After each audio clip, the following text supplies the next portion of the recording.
呢個咩嚟㗎？呢個腐乳蒸雞個賣相 O 唔 OK？想知道點做？大家就跟住落嚟睇下我點樣去處理呢隻雞，由冇變到有，由有變到好好味嘅一啲細節嘅解說咯噃。去片。Hello， 大家晚上好啊！咁呢就當然係揾食時間啦。今晚想同大家分享啲乜嘢餸呢？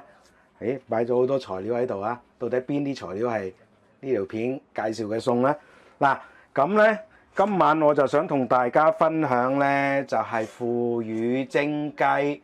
哇！不過呢度成隻雞喎，所以呢我呢個呢就一雞兩味啊！咁啊，先整咗個腐乳蒸雞先，跟住然之後呢，另外仲有一條片呢，就係攞嚟炒嘅，炒腐乳雞，梗係得啦，而且仲係好好食嘅添。啊，咁啊，所以其實呢，好多時候我哋即係家廚啊，買翻嚟嘅嘢唔一定要一餐食晒㗎。其實呢，好多時候我哋會整到一雞兩味出嚟㗎。OK，咁好啦，嗱，咁我呢個呢，我就唔阻大家時間。咁我湯雞呢，即係斬雞嗰度呢，其實好多條片都有嘅。咁所以我唔想阻大家時間啊。所以呢次呢，斬好晒雞，洗乾淨晒，而家擎晒水啊。咁啊，擎咗一陣啦，跟住然之後呢，嗱，咁我就介紹下啲材料啦。咁呢，其實就材料好簡單嘅啫，薑片咁啊，切咗一片，跟住然之後切細片啦。咁啊，大家都睇過我點樣切㗎啦。咁啊，麻煩大家去翻揾其他嘅即係影片睇過啦。咁另外呢，就好重要嘅就係呢個葱白嗱。咁呢一條葱有葱白同青葱嗰個青葱尾㗎，係咪？咁我呢度呢，就淨係用葱白同埋前面嗰部分。咁跟住然之後呢，我其他嗰啲呢，就切咗咧呢個葱尾呢，我嚟做乜呢？突然間呢，蒸好咗之後，我先愛嚟裝飾同埋提香用嘅。OK，咁好啦，嗱，咁醃係點醃呢？咁樣嗱，而家我已經係即係我洗一洗先啊。咁我就已經擎乾咗啲雞啦，咁啊佢又冇乜水嘅。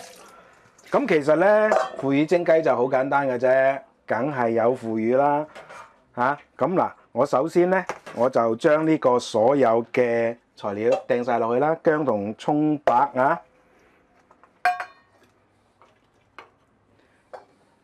咁嗱，而家呢，我就 close up 咁呢就可以大家呢，就淨係集中精神睇我點樣撈啦。咁啊落晒去啦，跟住然之後嗱，呢隻雞呢就有差唔多成3斤重嘅。咁我哋計算嗰個調味嘅時候呢，就要小心啦。大家仲記唔記得我哋嗰條醃肉嘅 formula 就係1比160份 ，OK， 即係160分之一。咩意思呢？就係每160克呢，就俾1克嘅調味料，1克嘅鹽，1克嘅糖。1克嘅味 ，OK， 咁呢個咁嘅比例咧就永遠冇走雞嘅。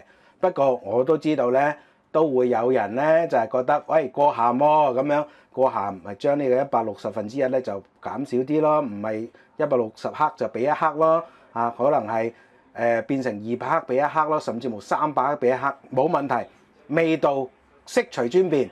但係1比160呢個係標準動作嚟嘅，想鹹啲嘅咪變成1比100咯，冇人阻你嘅，係咪 ？OK， 好啦，嗱咁咧落晒啲嘢之後咧，咁我哋因為今日咧就腐乳本身係鹹噶嘛，咁呢度係咪3斤雞啊？係咪啊？咁啊應該係要落3茶匙1800克嘅雞，咁咧我哋應該要落3茶匙。即係3.75克就乘3嘅調味料，但係因為咧本身腐乳係鹹嘅，咁所以咧今日咧我哋盡量落少啲鹽，甚至乎可以唔落鹽嘅。咁啊，既然係腐乳蒸雞嘅話，梗係要揾啱腐乳出嚟啦。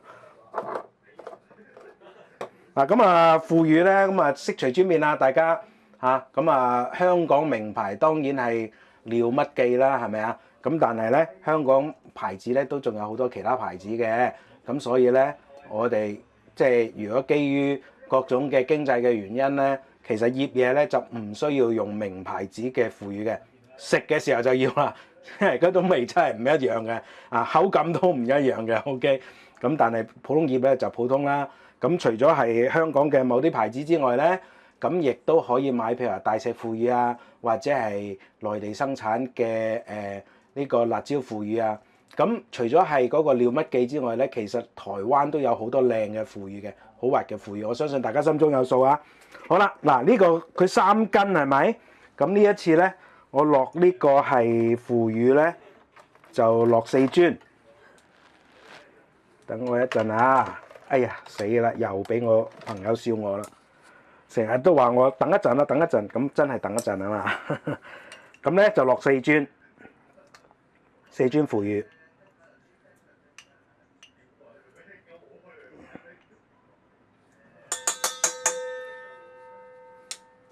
跟住然之後咧，我哋落鹽咧，嗱，因為落咗4磚腐乳就好鹹嘅，所以咧我哋落鹽嘅時候咧就要落少啲。咁啊，大概咧落佢1茶匙到咧就好足夠噶啦嚇。佢3斤嚟計喎，即係減少咗2/3嘅出鹽。跟住然之後咧，我哋就落糖啦，糖就要落多啲啊，照落。1羹、2羹、3羹、4羹，就對應翻嗰個腐乳，再嚟多羹，就對應翻先頭落嗰羹鹽。OK， 即係呢度落咗咧就5羹糖啊。OK， 咁啊記住個重量喎。跟住然之後咧，雞粉咧稍為少少就得噶啦。咁我落咧就1茶匙到啦。嗱，跟住然之後咧，我哋就將呢個胡椒粉或者胡椒碎啊，我個人就中意用胡椒碎嘅。呢個有觀眾問我啊，呢個係咩胡椒碎？係黑椒碎嚟嘅。OK， 黑椒碎啊。好，跟住然之後咧，落呢個胡椒碎啦，跟住然之後落麻油啦。咁啊麻油咧多與少咧就悉隨大家啦。咁啊，中意香啲嘅話就落多啲啦。如果唔中意咁香嘅話咧，就落少啲啦。好啦，跟住然之後咧，我哋就要落酒咯喎。1、2、3、4、5，大概係4至5茶匙到嘅酒啦。跟住然之後生抽，1、2、3、4、5，大概3茶匙到啦。咁我數圈咧，唔代表係一個圈1茶匙啊。OK， 係我自己嘅感覺嚟嘅。咁我而家講大約3茶匙到，即係1斤1茶匙。跟住然之後咧，我哋就要落生粉啦。咁啊，落1羹、2羹、3羹。嗱，咁啊，大家咧就成日咧就會見我係落呢個梳打粉係咪？其實咧你想啲雞肉，即係雞同肉咧係滑嘅話咧，其實有第二啲方法嘅，不過未必咁多人認同啊！大家估唔估到係咩方法啊？嗱，而家落少少蠔油先，大概2茶匙嘅蠔油啊！大家估唔估到我會用咩方法啊？估唔估到啊？等陣間揭曉。嗱，咁我先咧就將呢個咧所有嘅腐乳啊、醃料啊、薑啊、葱啊就揸勻佢啊，等佢嗰啲薑同埋葱咧可以出味啊！嗱，大家有冇見到我係先整咗調味料先，就未落雞嘅？係啊，大量醃製要咁樣做啊即係比較多重量，譬如1斤以上嗰啲咧，因為咁樣咧嗰啲調味料咧就會均勻啲嘅。大家諗到我點樣唔用梳打粉可以令到啲雞肉滑啲啊？嗱，而家呢個咧我現醃現賣㗎大家估唔估到？1、2、3，開估。油啊！嗱，咁我呢度咧大概咧就落咗咧就3茶匙嘅油啊。除咗係落呢個係麻油之外咧，咁亦都落咗生油。咁咧，如果大家唔中意食梳打粉嘅話，其實係有呢個方法嘅。OK， 好啦，嗱，跟住然之後將嗰啲雞件全部倒晒落去啊。咁啊，今日又係啦，個雞檔個豉油婆啊，因為我係熟客，佢又送咗一大鋪葡翅俾我，哎呀，所以我次次都有着數嚇。好啦，嗱呢個時候咧，我哋因為先頭我已經係晾乾水啊嘛，所以我哋要加少少水落去啊。咁啊，大概加，記唔記得雞肉要加幾多啊？雞肉咧係8:1，咁呢度咧就係1600克係咪？啊1800克係咪？3斤係咪？咁理論上我係咪要加幾多啊？我係咪要加起碼200克啊？但係我考慮到咧，第一有酒啦，第二咧雞骨其實都佔有一定嘅重量嘅，所以咧呢度咧我大概加100克水落去就夠啦。嗱，咁啊俾大家睇下。OK， 100克水到3斤雞嚟計啊，好，加晒落去，搞掂，所有嘅醃料、所有嘅材料齊啦，跟住然之後我哋嘅梗係我成日都強調嘅，撈肉撈好篤好嘅話咧，撈得好嘅話咧，就係成功嘅一半啊！咁所以咧呢個部分咧，我都會俾晒大家睇嘅。大家仲記唔記得醃嘢醃肉嗰個手勢啊？揸同抄，我自己都講到自己笑啊！揸同抄記住啊嚇！嗱咁啊筷子咧，另外一隻筷子，因為我唔想濕手啊，呢隻手咧唔想濕，所以用筷子。其實用兩隻手係最好嘅。哇！而家已經好香嘅腐乳味啊！嗱咁啊記住咯喎，梳打粉或者係用油醃，咁就悉隨大家尊便啦嚇。大家可以話兩樣都唔健康，咁其實咧真係我哋唔食嘢就最健康咯，我覺得嚇。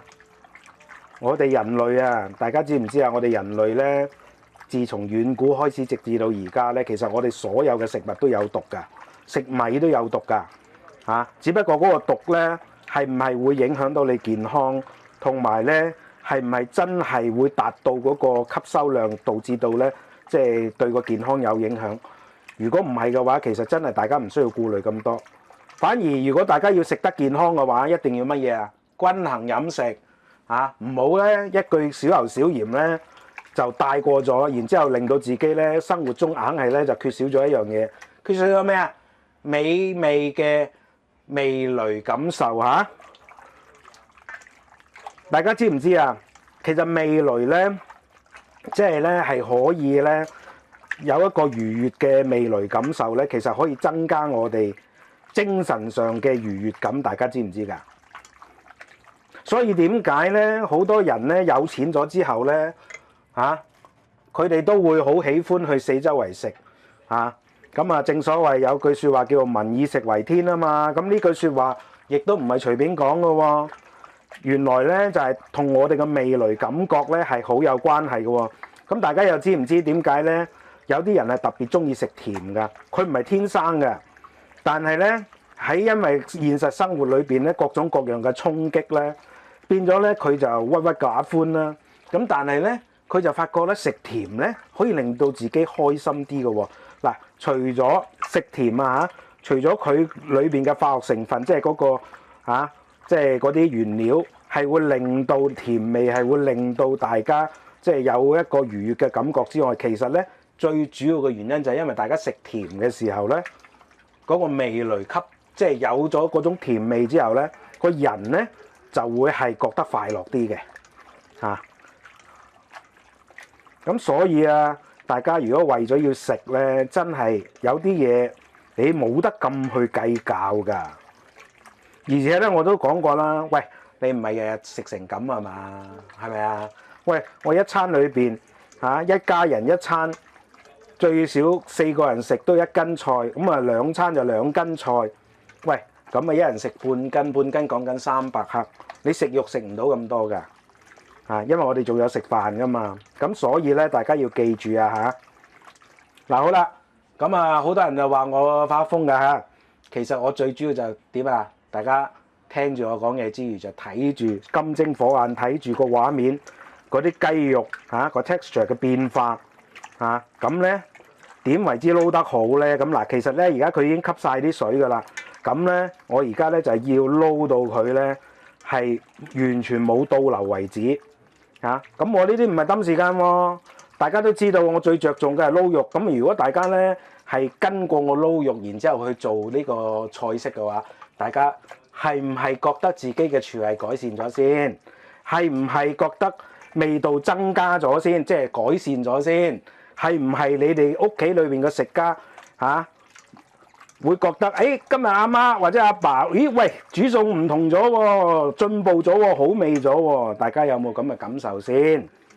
咁所以咧，真係完全大家咧就唔好去質疑或者係即係非議。點解我成日都用咁長時間？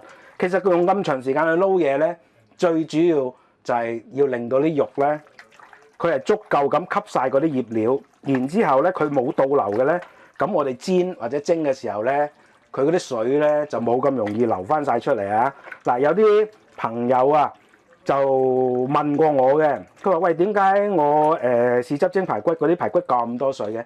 因為你撈得唔夠新咯。嗱，我解釋嗰個化學原理俾大家聽。大家有冇發覺咧？我好中意落好多生粉㗎，比平常。係啊，點解咧？個原因咧就係當我哋喺加熱嘅過程裏邊咧，嗰啲生粉咧係首先預熱嘅時候咧，嗰啲生粉係首先凝結嘅。咁如果咧我有足夠嘅生粉包住嗰啲肉類嘅外圍嘅話咧，佢第一時間咧嗰啲生粉就會係凝結嘅。咁佢凝結嘅時候咧就形成咗一個保護殼同埋一個密封區。咁佢就會令到又會有兩個作用嘅。第一個就係肉裏邊嘅水就唔會流出嚟。第二個作用就係因為你保存咗嗰啲水繼續保存咗嗰啲水喺肉嗰度，所以咧我撈嘅排骨咧即醃即撈嗰啲咧都好腍好滑嘅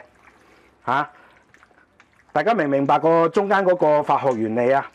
咁所以咧，大家點解我咁堅持嗱？其實咧我炒道餸就好快嘅啫，我頂晒籠咪俾10零分鐘俾你，但係我條片咁長，好多時候淨係撈嘢都撈咗成20幾30分鐘，係咪啊？大家話係咪啊？切嘢加撈嘢，我已經係做咗成20幾30分鐘啦。炒嘢可能10零20分鐘就搞掂，係咪啊？燜嘢就耐啲啦。咁所以咧，大家要明白，即係當中嘅關鍵喺邊度咁當然我亦都唔怪嗰啲唔明白嗰啲朋友，因為我知道咧，事實上咧喺 YouTube 嘅網路上邊咧，有啲人咧佢只係將啲影片咧就當為塞時間嘅娛樂。所以佢完全唔會理解，亦都唔會去即係去探究到底，喂，煮一餐飯或者煮一道餸，佢個巧妙喺邊一度？咁呢啲我唔怪佢嘅，因為就算佢睇完，佢都唔會跟住做噶啦，係咪？咁只不過咧，我希望大家就公平一啲即係你唔中意啫，唔代表咧人哋唔需要噶嘛，係咪啊？我成日覺得咧，做人就要有同理心啊！而家香港最缺乏嘅就係同理心。好啦，嗱，而家咧就七七八八啦。而家咧雖然咧我摸落去咧，佢仲係好柔軟，但係咧我就開始發覺佢冇乜嘢倒流啦。咁咧我就繼續撈多陣添啦。咁撈多陣添就搞掂啦。咁大家有冇跟住我做個雞窩啊？個雞窩係咪我淨係攞油同鹽同呢個係生粉，我已經可以令到嗰啲雞肉好滑，係咪啊？咁咪同呢個同一個道理咯，只不過就雞窩就冇撈落咁多材料去撈咁解啫，即係雞窩嗰啲雞件啊。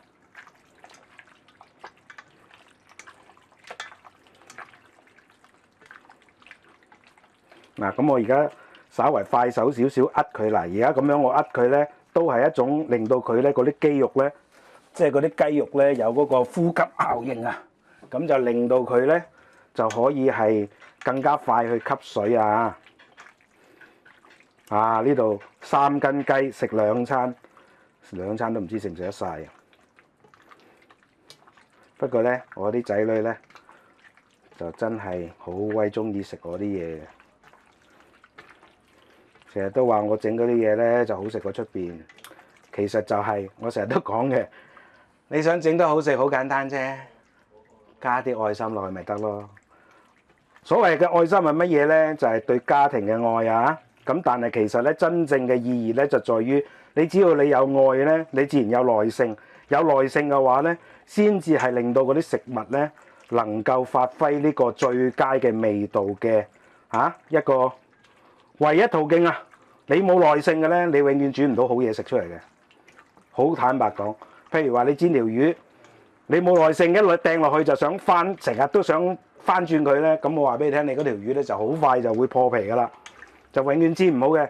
但係翻嚟你有耐性咧，頭嗰分零鐘你唔喐佢咧，嗰條魚就靚靚仔仔喎。大家話係咪？大家有冇試過啊？即係唔係淨係大家有呢個疑問㗎？我都成日咧有陣時候趕時間咧都貪心㗎，咁一貪心就死火啦！煎蛋啊煎破黃，煎魚啊煎破皮。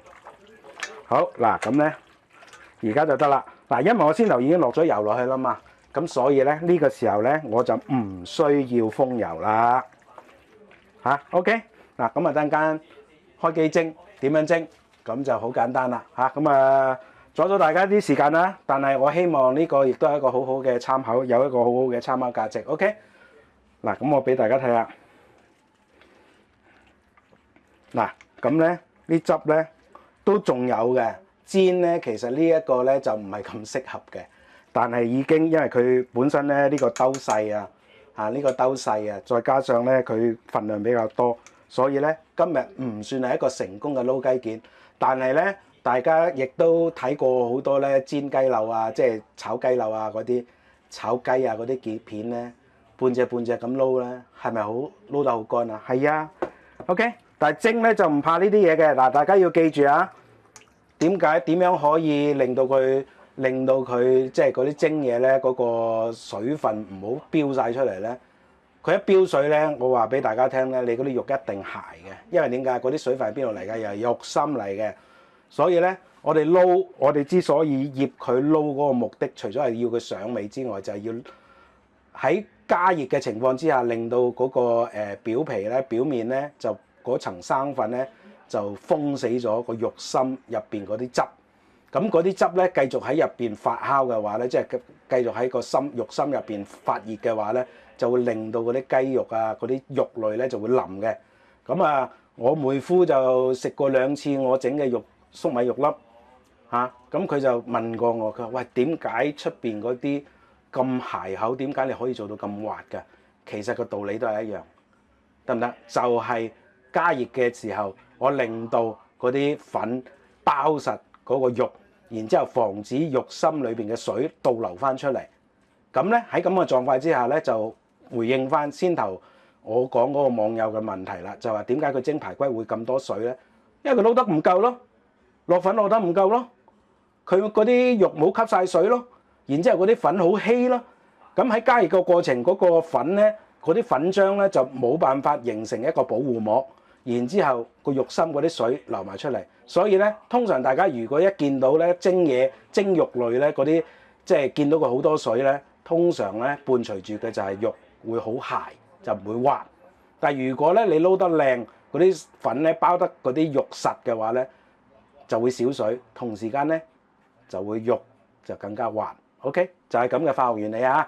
咁好啦，咁阻咗大家啲時間啦，咁等間蒸就好簡單啫，係咪？睇下我點蒸啦 ，OK，等陣間見啦。嗱，好啦，大家咁咧就水滾啦，跟住落嚟我就蒸雞啊。碟菜唔好理佢，冇地方擺啊，大佬。我唔係 studio 啊，我係真實做緊煮飯工，煮俾屋企人食啊。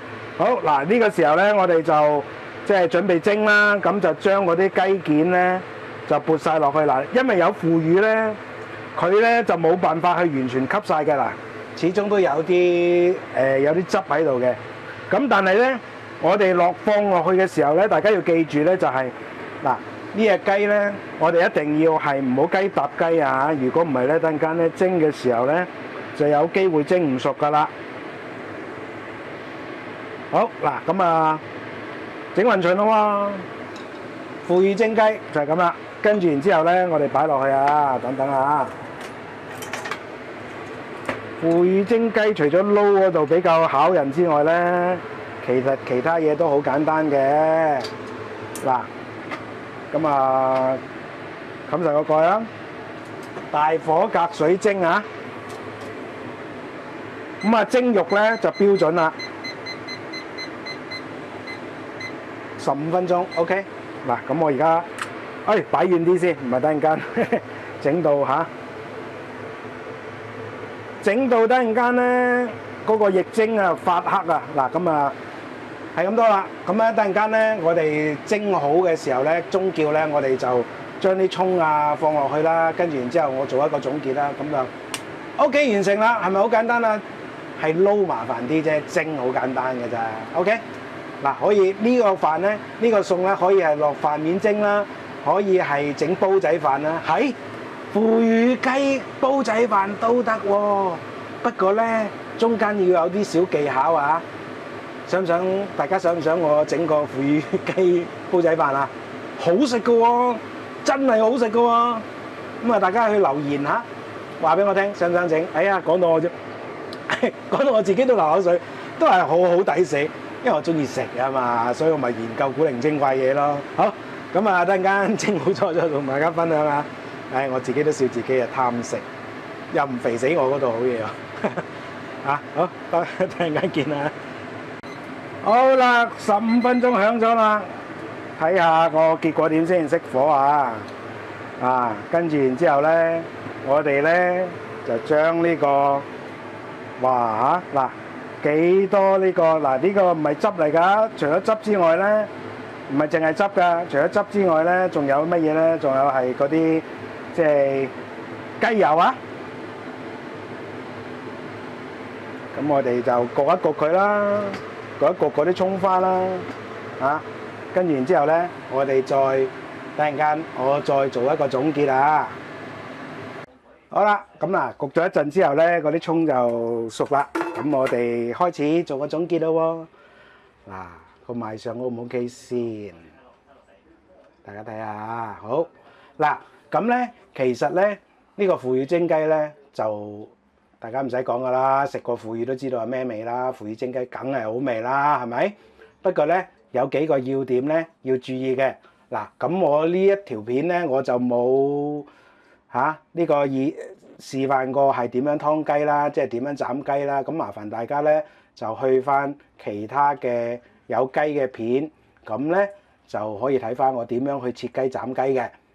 咁啊，因為始終嚟講，大家都會有進步噶嘛。咁如果係後來嘅朋友咧，即係第一次睇我呢條片嘅話咧，麻煩大家咧就去翻我即係點翻我個頭像，就去翻嗰個香港人啲味道回憶嗰個系列，咁咧。就會睇到我其他劏雞斬雞嘅過程嘅。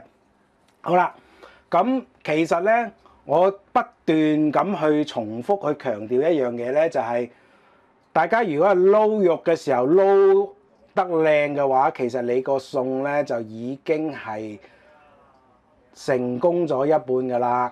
OK，咁所以點解咧？我次次不厭其煩，我都會演示一次嗰個撈肉嘅過程咧。我每一次咧，每一樣餸咧，其實實質上我炒啊煮嘅時候咧，蒸嘅時候可能都係講緊10零20分鐘嘅啫。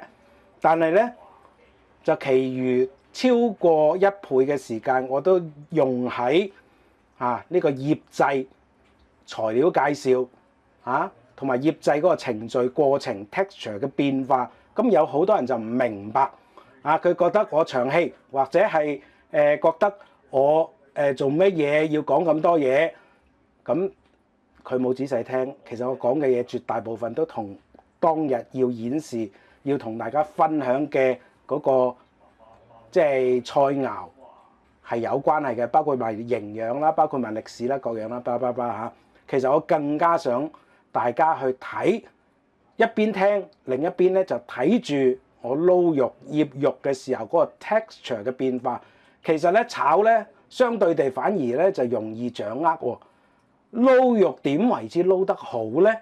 就好多人都不甚了了，甚至無佢10次着10次咧，佢都撈出10款唔同嘅味道出嚟嘅。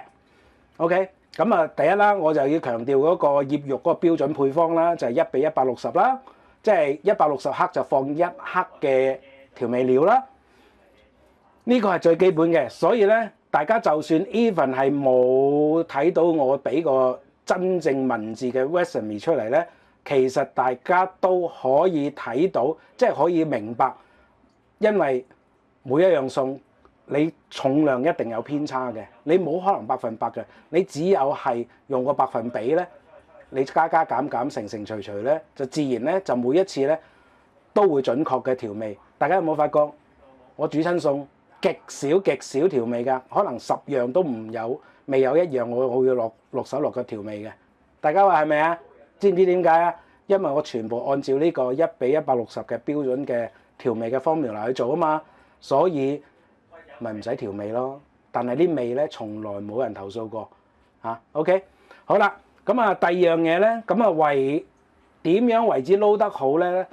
咁啊〜記住一樣嘢咧，就係一定要嗰啲肉類吸收晒所有水分，然之後咧嗰啲生粉撲咗黐咗喺肉嘅表面，然之後形成一個保護層，佢唔會有倒流翻啲水出嚟咧，咁樣就可以令到我哋烹煮呢個肉類嘅時候咧，就產生一個係保護膜嘅作用，就防止嗰啲水咧由個肉心倒流翻出嚟。呢個就解決咗先頭我講嘅個網友個觀眾就話點解個蒸親排骨都咁多水嘅一個解決嘅方案。其實呢一個亦都係點解大家跟足我撈肉嘅程序，而係可以令到肉咁滑、咁香、咁嫩嘅最大嘅理由。嗱，今日咧重點咧就係我冇落呢個梳打粉㗎，係咪？但係其實咧唔落梳打粉都有方法令到佢係滑嘅喎，就係乜嘢咧？就係落多啲油，落油落去。如果大家咧跟住我做過嗰個醉雞鍋咧，大家就會發覺當中嘅巧妙同道理啦。OK， 所以今日大家睇到我冇落呢個係梳打粉，但係大家都一樣可以預期今日咧我呢一個咧係即係呢一個咧嚇嗱腐乳蒸雞咧一樣係咁滑嘅，因為點解啊？因為咧我落多咗油啊嘛。咁嗱，好多人咧就話：哇！呢度你唔落呢個梳打粉毒死我，你而家落咁多油去肥死我。大家睇唔睇到嗰啲係咩嚟㗎？呢啲周圍嗰啲係咩嚟㗎？啊！大家睇下，成層嘅好厚㗎，成差唔多接近1cm 嘅，全部咩啊？油嚟嘅。